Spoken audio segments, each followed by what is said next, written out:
This video was sponsored by KiwiCo. Hi, this is Kate from MinuteEarth, and today we're doing something a little bit different. All of us on the MinuteEarth team have some pretty strong opinions, and that includes how we feel about our own videos. So today, 4 of our writer-directors are each going to share one of their favorite MinuteEarth videos with you, and tell you why it's at the top of their list. Maybe it's the storytelling style, maybe it's the awesome analogy, maybe it's the particularly prodigious puns. I'll start. I love why poor places are more diverse, the brainchild of our great writer Peter. It is totally counterintuitive that the greatest number of species grow where the soil is, well, dirt poor. But this video so cleverly explains why poverty drives diversity not only in the natural world, but elsewhere on our planet too. Take a look. A soccer field-sized patch of forest in frigid Alaska has about 40 different species of trees, shrubs, and herbs, compared with about 70 in temperate England and 300 in the Amazonian rainforest. These biodiversity differences hold true for entire countries, too. England has 1,500 plant species, while tropical Guyana has 6 times that many. This super diversity of tropical rainforests is only equaled in one other type of ecosystem on Earth: scrubby, fire-prone shrublands that grow in Western Australia and Southern Africa. These shrublands may not look as majestic as tropical rainforests, but in a given area, they're home to similarly stupendous numbers of species, which doesn't necessarily mean that the rainforests and shrublands are easy places for plants to live. In fact, both ecosystems owe their enormous diversity in part to the fact that their soils have critically low supplies of nitrogen and especially phosphorus, nutrients plants need in order to grow. The plant world's leading biodiversity hotspots are quite literally dirt poor. Logically, it seems like richer soils should support more species, but in nature, as in human society, plenty of resources doesn't necessarily translate into everyone gets plenty. In meadows, forests, and wetlands around the world, we consistently find more or bigger plants but fewer species where soil nutrients are highest. The fastest spreading species soak up most of the extra nutrients, which lets them keep growing super fast, which lets their roots suck up so much water and their leaves snatch up so much sunlight that other slower species actually get less of those resources than otherwise. So in rich soils, slower species die out, while the fast growers win big. On the other hand, poor soils don't provide enough nutrient capital for fast-growing plants to build their massive infrastructures and take all the resources. So poor soils inhibit the greedy and allow everyone else to scrabble by. We see this pattern in human society too. In any given industry, there's a far greater number of mostly small businesses in poor countries, while fewer bigger companies dominate in rich countries. But crummy soil isn't the only thing that helps super high diversity blossom. For example, beaches, mountaintops, and other places frequently ravaged by harsh weather or catastrophic events have poor soils and few plant species. The other major prerequisite for hyperdiversity is time. On most of the planet, glaciers regularly bulldoze away ecosystems and grind up mineral-rich rock, creating new soil perfect for growth, but not diversity. However, our high-diversity rainforests and shrublands have spent millions of years beyond the reach of the ice sheets, leaving their residents plenty of undisturbed time to evolve a wide variety of ingenious strategies for surviving nutrient poverty. Strategies that have allowed for the development of tall, diverse rainforests in wet, poor soils and scrubby, diverse shrublands in dry, poor soils. The human landscape also seems to follow a similar pattern, with the highest cultural and linguistic diversity as well as the greatest number of businesses in climatically stable places where humans have been the longest and where economic resources are scarce. So in some ways, the poorest places on Earth are actually also the richest. That ending blows my mind every time. It's incredible how similar the processes are that shape the world around us to those that shape who we are. But that's enough philosophizing from me. Here's David with his pick. Thanks, Kate. My favorite MinuteEarth videos are the ones that totally make me rethink about like normal everyday stuff. And every time I go to the store, I think about this awesome video, also by Peter, about beer and biodiversity. Whenever I'm in like the beer aisle, I look at like a cute little like microbrew, and I think about it as like a cute little plant that has to survive in like a mean jungle filled with like, big breweries that are trying to get it. Go watch the video, enjoy, I'll see you at the end. In the local shop next to major beer brands, you might find microbrews with crazy names like Wild Skunk Ale, Fiddlehead Fuel, or Mudsucker Stout. though I just made those up. While the big brands run TV ads starring sexy skiers or tough guys with trucks, their small competitors have to scrabble for attention from the shelf itself. That's because, much like a small shrub or fern beneath the tall trees in a forest, microbreweries live in the shadows of their larger corporate competitors. And surprisingly, many species and businesses that eke out a living in the shadows of giants employ similar strategies to succeed in their respective dog-eat-dog worlds of intense competition for limited resources. The winners of this competition in the forest or beer business, as defined by sheer volume, are those that capture the most resources. Sunlight in one case and consumers' dollars in the other. The mechanics differ. Big trees capture sunlight by being tall and wide, while large brewers earn billions of dollars of profits by having a broad reach, attracting customers with low prices, large advertising budgets, and mild flavor. The outcome's the same though. By capturing the most valuable resources before they reach others, dominant trees and companies exclude weaker competitors who employ the same tactics. But there are trade-offs to any strategy, and being the best on average rarely works in all cases and conditions. That's how understory ferns and microbreweries can succeed, by specializing in conditions the big guys aren't so good at, the so-called empty niches. In deep shade, a fern can make a healthy, if modest, living by avoiding direct competition and investing in just enough photosynthetic machinery to make a profit from the faint sunlight reaching the forest floor. Leftover light not worth the extra effort for the big trees to capture up above. Ferns can even thrive on a photosynthetic income that's inadequate for the small offspring of many trees, and thus the humble fern coexists with the tall timber above by competing on its own terms. Similarly, microbrews, which invest in being odd, trendy, and strongly flavored, can persevere by attracting aficionados not swayed by the marketing and lower prices of larger breweries. Sure, fewer people fall into this category, just as fewer beams of sunlight fall through the canopy onto the forest floor. But where there are resources, there's potential to survive.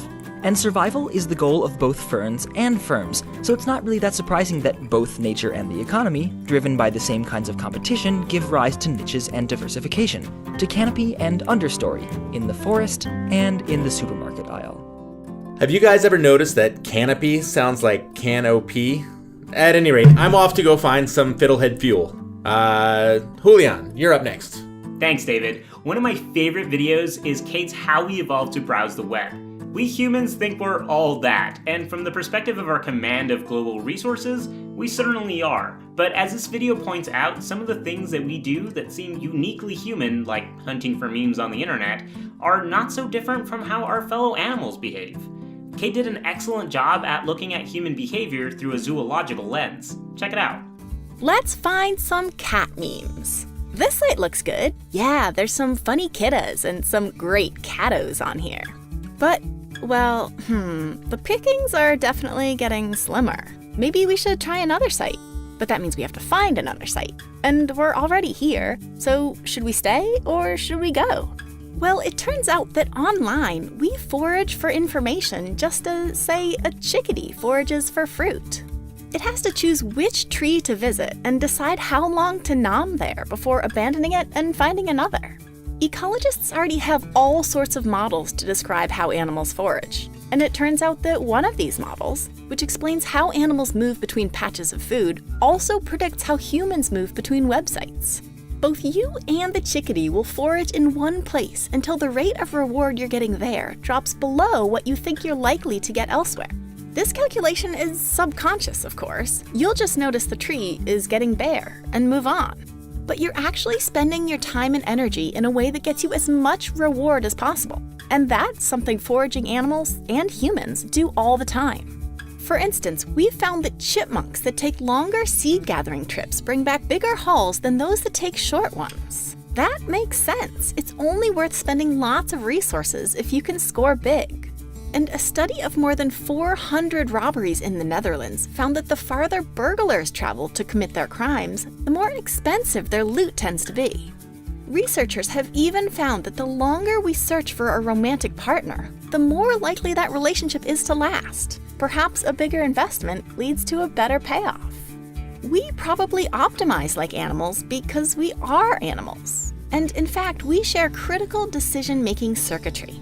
For instance, monkeys have special neurons that seem to track the rate of reward the monkey is getting in a patch. When it drops too low, the neurons send an electrical signal to the monkey, who switches to a new patch. We also have these neurons, and there's evidence to suggest that lots of other animals do too. They were likely so critical to making good food-finding trade-offs in the distant past that they were passed on over lots of generations. This kind of shared machinery may help explain why we behave like our non-human kin. Of course, most of us humans now find ourselves evaluating how fruitful websites are much more often than how fruitful fruit trees are. And the stakes of wasting your time on dumb cat memes are far lower than wasting your time searching for sustenance. But it's not just web surfing.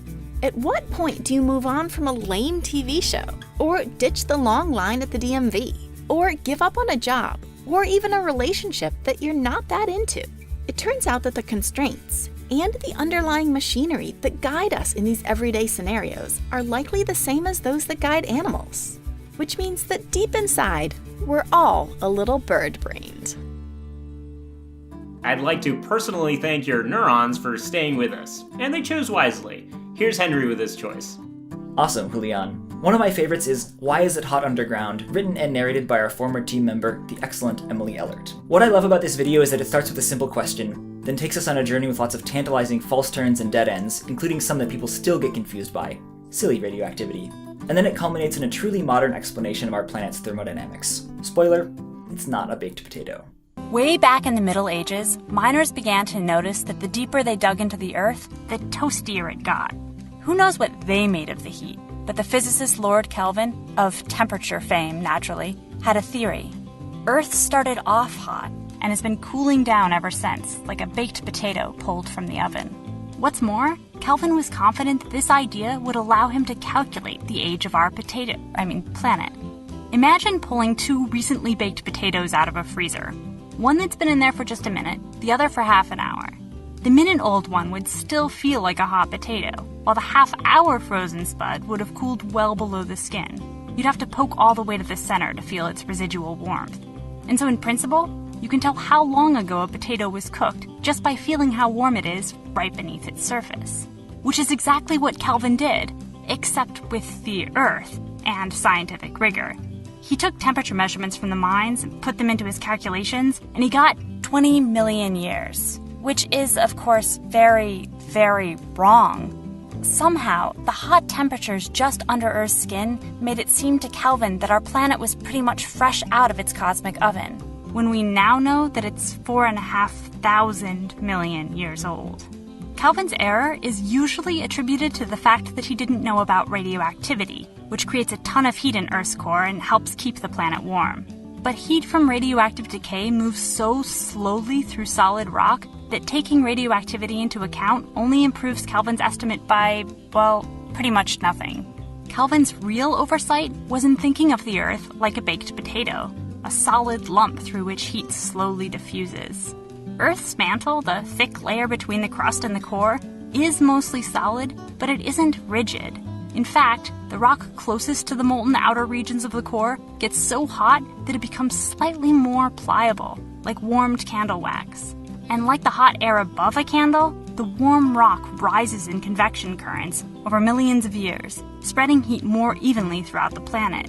This stirring carries tremendous amounts of heat from the core to the crust, fueling volcanoes, maybe helping to drive plate tectonics, and heating mine shafts to temperatures that make Earth seem like it's fresh out of the cosmic oven, even though it's not.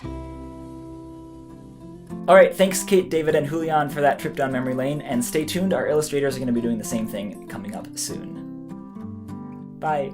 Speaking of our favorite stuff, the MinuteEarth team are big fans of Kiwi Crates. Boxes that come right to your door each month with everything your kids need to do fantastic projects. David's 2 little MinuteEarthlings already have monthly subscriptions, and this month my 2 and 4-year-olds got a chance to try them out. Let me tell you, over the last 9 months, it has not been easy to keep these kids occupied. But with their Koala Crate and Kiwi Crate, they were not only occupied for an entire hour, they were happy, and they were learning stuff all about steam, from rainforest ecology to what goes on in the deep sea. Now I'm thinking that they just might each get a subscription as a holiday gift, since it would be fantastic to have that glorious hour every single month. Check out kiwico.com/MinuteEarth50 or click the link in the description below for 50% off your first month of any crate. Thanks to KiwiCo. from this happy mom and these happy kids. Thank you, Kitty Go.